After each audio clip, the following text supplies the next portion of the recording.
해야 한다와 하고 싶다의 사이에서 누구는 마흔, 부록이 세상의 이런저런 유혹에 흔들리지 않게 되는 나이라고 했다. 그러나 누구에게는 호르몬의 변화로 줄어든 체력과 그에 반비례하여 늘어나 있는 책임감의 무게로 흔들리는 중년의 방황이 시작된다고도 했다. 주의가 산만하다는 말을 들어본 적은 없지만 참을성이 부족하다거나 끈기가 없다거나 기분파라는 말은 종종 들었다. 대학교를 졸업하기까지 그 말은 그저 귓가를 지나치는 말이었다가 출퇴근할 때쯤부터 약점으로 바뀌더니 극복해야 할 과제가 되었다. 따분하다고 생각했던 성실하다라는 평가는 평범한 회사 생활을 위해서는 기본 동목이었던 것이다. 초중고 9년 개근상을 받은 것으로 성실함이라고 믿었던 나의 장점은 대학생이 되자 아주 조조한 출석률로 실망이 되었고, 직장에서는 그런 평가를 피하고자 하루가 한 달이 해야 한다로 채워졌다. 매일매일 닥치는 해야 한다를 놓치면 다음 날에 해야 한다가 쌓여갔다. 눈앞에 닥친 해야 한다를 해치우기 위해 생각을 비우고 모든 시간을 그에 맞춰 지냈다. 어느새 일이 우선인 삶을 살고 있었다. 작년 40이던 한 친구는 10월에 마라톤을 시작하더니 12월에는 10km 마라톤을 1시간에 주파하였다. 연말에 만나 마라톤을 열심히 하는 계기를 묻자 중년의 방황이라며 작게 웃었다. 평소 환경보호를 외치고 기념품은 쓰레기가 될 뿐이라며 쳐다보지도 않았었는데 러닝 운동화도 사고 발목 보호대도 사고 뛰는 동안에도 휴대폰과 이별할 수 없다며 허리밴드도 장만하더니 근래에는 출근 전에 주 3회 집 주변 5km를 뛴다고 한다. 힘들지 않냐고 물으니 하고 싶은 걸 해서 즐겁단다. 새로운 목표가 생겨서 힘이 난다고 했다. 누가 시킨 게 아니라 스스로 정한 해야 한다의 삶 속에서 하고 싶은 게 무엇인지 잊어갈 때 운명처럼 만나게 된 친구들과 하고 싶은 것을 하다가 닿은 곳이 리딩 클럽이었다. 시작한 지 그렇게 오래되지 않았는데 약속을 정하고 지키려다 보니 책임감이 슬슬 생기고 해야 한다는 생각이 하고 싶다는 생각보다 우선일 때도 있다. 하고 싶다일 때는 결과가 어떻든 그저 했으므로 기쁠 따름이었는데 어느샌가 해야 한다가 되고 보니 결과를 평가하고 만족스럽지 못하면 실망하고 의기소침해지기도 한다. 하고 싶다로 시작해 해야 한다로 바뀌어가는 새해, 하고 싶었던 그 마음을 다시 떠올린다. 더 느리게 춤추라. 속도를 늦추라. 너무 빨리 춤추지 말라. 시간은 짧고 음악은 머지않아 끝날 테니. 어딘가에 이르기 위해 그토록 서둘러 달려갈 때 그곳으로 가는 즐거움의 절반을 놓치는 것이다. 걱정과 조바심으로 보낸 하루는 포장도 뜯지 않은 채 버려지는 선물과 같다. 삶은 달리기 경주가 아니다. 속도를 늦추고 음악에 귀 기울이라. 노래가 끝나기 전에. 이봄.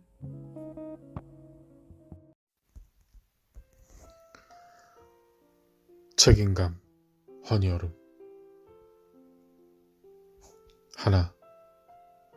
마음이 허기지면 몸은 엉뚱한 곳에서 욕망을 채우곤 한다. 음식으로 배를 채우고 또 채워서 공허감이 사라질 거라 착각을 주며 그 착각은 오래가지 않는다. 라이프 스타일이 서로 다른 두 사람이 만나 함께 신혼집을 꾸미고 각자 때묻은 물건들도 만나서 서먹서먹하게 인사를 했다. 책이 많은 남편과 옷이 많은 아내. 한때는 공허함을 채우던 그 물건들은 오래전 그들의 진한 외로움과 괴로움으로 흔적 남은 채 먼지로 남아 있었다. 우리는 그 책들과 옷들을 버리기로 했다. 도전했지만 혼자서는 그동안 버릴 수 없었던 의미 아닌 의미들은 새롭게 출발하는 둘의 의지로는 가능할 수 있었다. 새하얀 노트에 적어가는 글씨처럼 아주 소중하고 신중하게 가구와 전자제품들이 차곡차곡 쌓여갔고 둘의 자유와 둘의 책임이라는 하트 스티커도 함께 붙여졌다. 우리 이삿 날 한방눈이 펑펑 내렸고 눈 오는 날 이사하면 잘 산다고 말하신 옛 조상들의 지혜가 앞으로 우리 시간들 속에 스며들길 기도한다. 둘, 서울로 이직하고 6개월이 지난 시점에 갑작스레 선임해서 책임으로 승진을 했다. 처음엔 기회라고 생각하기보단 위기라고 생각했다. 그 이유는 그 자리에 있던 책임을 2분 봤었고 아주 좋지 않게 퇴사하신 것을 봤기 때문이다. 대부분의 동료들도 상사의 제안을 거절해야 한다고 만류했다. 그 시점이 혼란스럽고 힘들었다. 무엇이든 미래는 불확실하고 어떤 선택이든 내 자유의지의 선택이고 그 결과도 나의 책임으로 결정된다는 걸 알고 있었기 때문이다. 특히 책임이 된다면 직무는 빠르게 적응해서 잘할 수 있을 거라는 근거 없는 자신감이 있었지만 팀 조직 관리는 반면에 매우 낯설고 걱정되었다. 사람을 관리하고 책임진다는 건 무서운 일이라 생각된다. 한 팀의 책임으로 지낸 지 6개월이 조금 지났다. 팀원 중에 한 명은 퇴사했고 또 한 명은 신입사원으로 입사했다. 그때 또 한 명은 위로 한마디에 눈물을 터뜨리며 죽고 싶다며 회사 생활이 너무 싫다며 울었다. 둘이 점심시간에 달콤한 커피와 따사로운 햇빛의 도움을 받으며 기분 좋게 산책을 했다. 나의 작은 이야기를 곁들면서 사람은 항상 열정적일 수는 없다. 회사는 열정을 강요한다. 그래야 한다는 것도 안다. 회사 유지는 직원들의 시간으로 움직이고 그로 인한 수익 중 일부가 우리의 월급으로 들어오기에 우리는 무거운 몸과 마음을 이끌고 아침부터 저녁까지 그곳에 있다. 하루의 대부분을 보내는 곳에서 동료 직원들과 사이가 틀어지고 인정도 못 받으면 지치고 즐겁지 않다. 나 또한 이전 5년간 애정을 가진 회사에서 정이 떨어진 사건을 겪자 한없이 무기력해졌다. 그 해결은 그곳을 버리고 새 출발이었고 결국 현재까지는 잘 풀린 듯하다. 사실 그녀에게도 답은 이 회사를 떠나는 것이다 라고 말하고 싶었지만 그러지 않기로 했다. 왜냐하면 준비가 잘 되어야 새로운 전쟁터에서 죽지 않고 살 수 있기 때문이다. 날카로워 보여도 마음은 여린 그녀와 순해 보여도 단단한 마음을 지닌 나. 그 팀원과 함께 업무 성과도 높이고 올해 신혼여행을 갔다 오면 퇴근하고 일주일, 1에서 2회 스터디에서 전문 자격증도 꼭 취득할 것이다. 이 힘든 시기가 지나면 우린 한 단계 성장하고 용감해질 거라고 본다.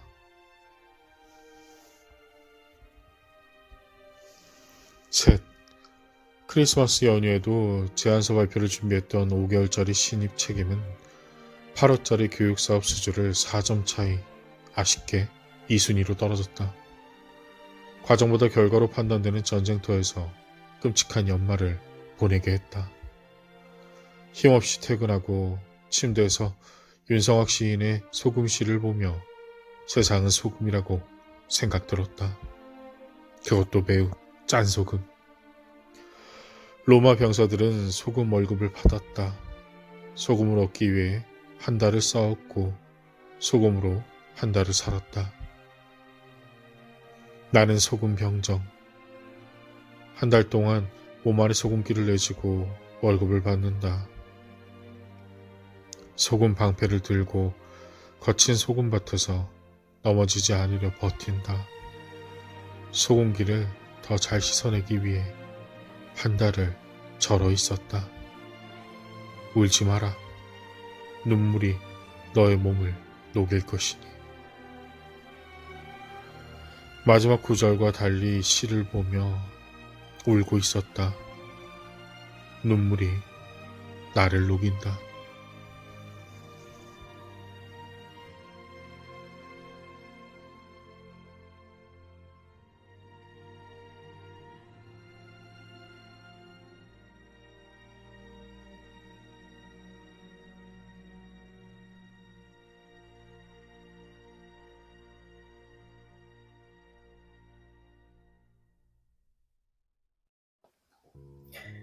말의 책임. 다시 시작하는 발걸음. 음성 플랫폼 3년 반.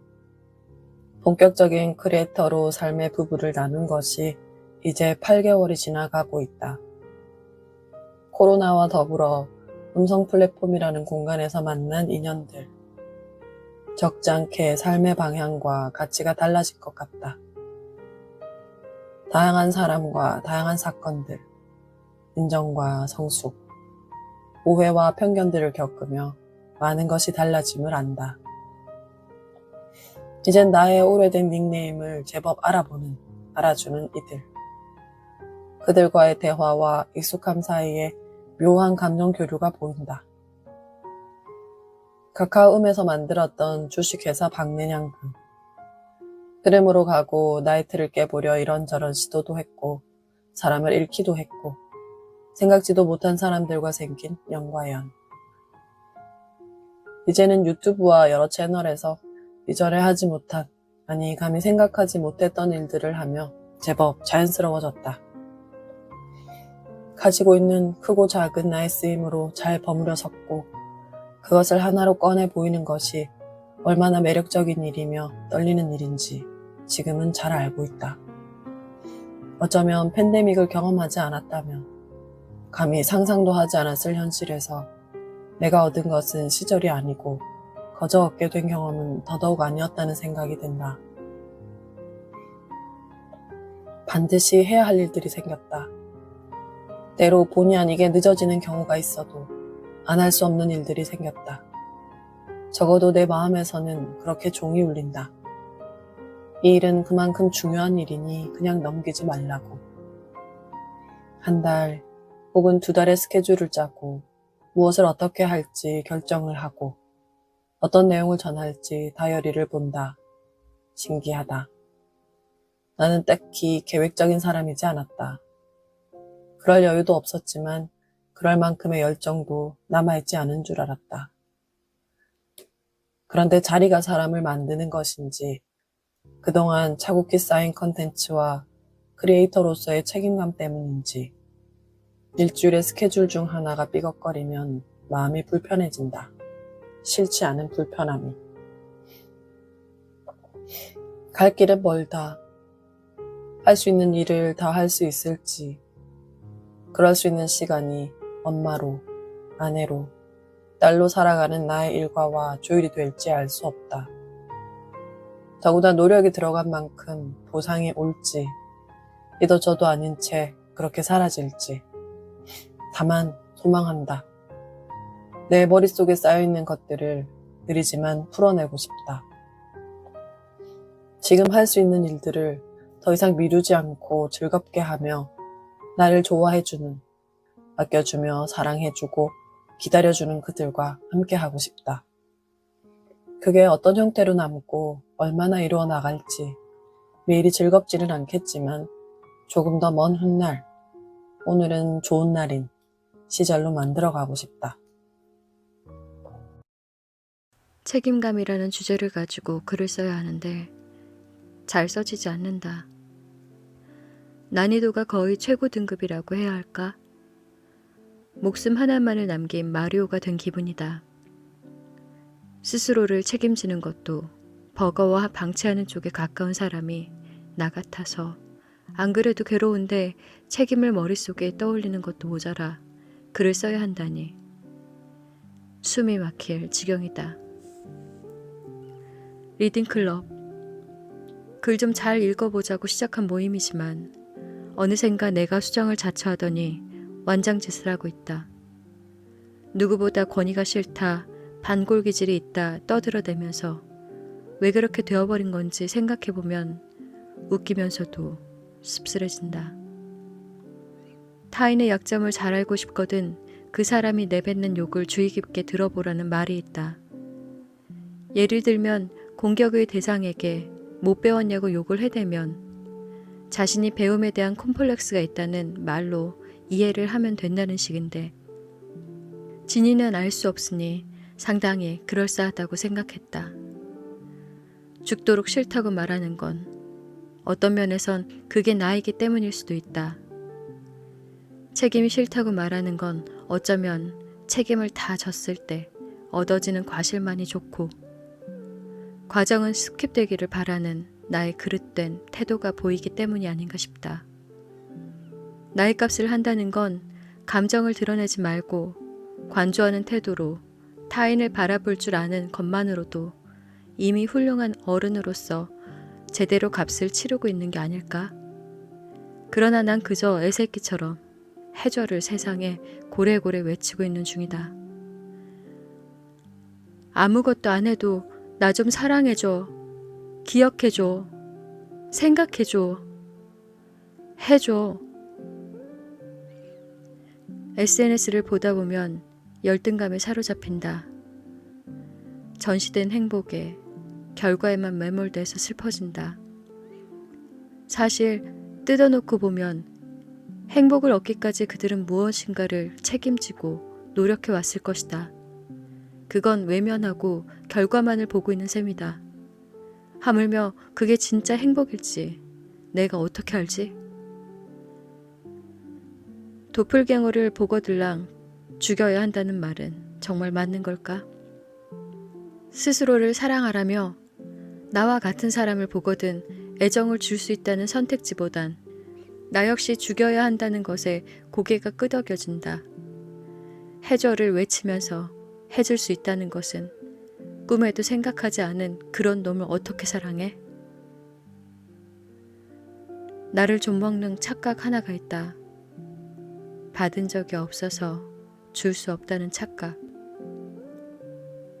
내 이야기가 아니라면 스스로를 끌어안아주는 타인의 동화를 기대하겠지. 그러면서 세상은 왜 그렇지 않냐고 동화만의 갇힐 이유를 만들고야 말 것이다. 어떤 책임을 지고 살아오는가? 실존을 이야기할 때 내가 자주 인용하는 말이다. 결국 그 책임이 실존이며 그 사람이 전부가 아니겠느냐고. 진짜 생각해보니까 궁금하네. 나는 나를 만나면 정말 죽일 만큼 미워하게 될까? 도플갱어의 전설은 사실일까? 내가 도플갱어일지 그놈이 도플갱어일지는 어떻게 구분하지? 책임을 진다는 건 자아를 확장시키는 게 아니라 좁혀나가는 것이다. 슈퍼마리오는 버섯을 먹으려 점프하다가 떨어져 죽어버렸다. 물론 서툰 나의 조작의 결과다. 에이씨, 짜증을 낸다. 조작 패드 탓을 하며. 도저히 괴로워서 못 쓰겠다. 오늘은 괴로움이라는 말로 회피해야겠다. 이렇게 미워할 나를 또 만들면서 말이다.